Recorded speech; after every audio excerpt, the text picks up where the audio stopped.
আউযুবিল্লাহি মিনাশ শাইতানির রাজিম। বিসমিল্লাহির রহমানির রহিম। ভালো আচরণ করুন। আমাদের আচরণ একসময় অভ্যাসে পরিণত হয়।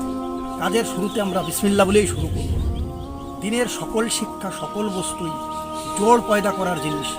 নামাজের মধ্যে জোর, রোজার মধ্যে জোর, হজের মধ্যে জোর, বিভিন্ন দেশ জাতি ভাষাভাষীর মধ্যে জোর হয়।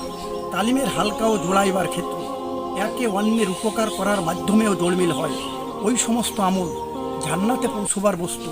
কিয়ামতে ওই সমস্ত আমলের মেহনত করেনেওয়ালাদের চেহারা নুরানি হইবে।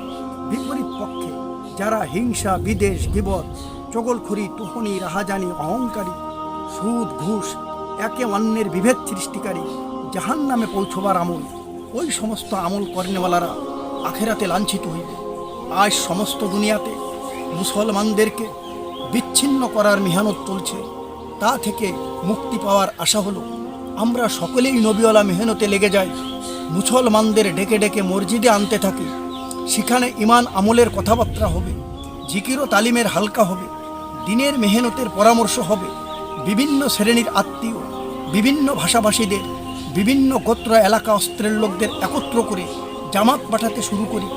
উসুল বা নিয়মের পাবন্দির সাথে মেহনত করতে থাকি। তবেই তো উম্মত বনার কাজ চালু হয়ে যাবে।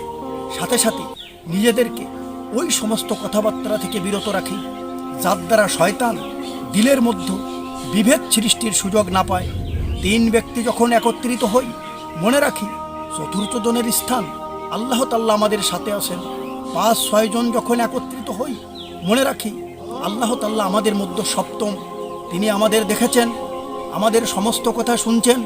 আমরা কি উম্মত বানানোর কথা বলছি, নাকি উম্মতকে বিভক্তি করার কথা বলছি, নাকি কারো হিংসা, বিদ্বেষ, গীবত, চগলখড়ি করছি, নাকি কারো বিরুদ্ধে অন্যকে উল্কানি দিচ্ছি?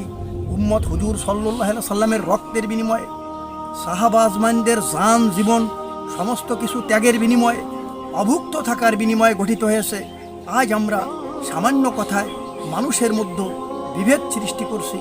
হুজুর সাল্লাল্লাহু আলাইহি সাল্লাম বলেছেন, মনে রেখো, জুম্মার নামাজ ত্যাগের জন্য এতটা পাকড়াও হবে না যতটা হবে বিভেদ সৃষ্টিকারীর জন্য।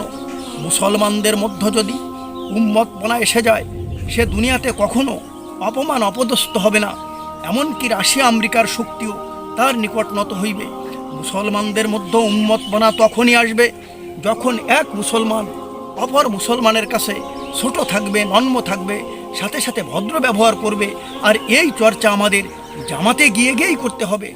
আমাদের মধ্যে যদি মুসলমানদের সামনে নত হওয়ার গুণ আসে, আমরা ওই কাফেরের চেয়েও জবরদস্ত ইজ্জতলা এবং বিজয় হব।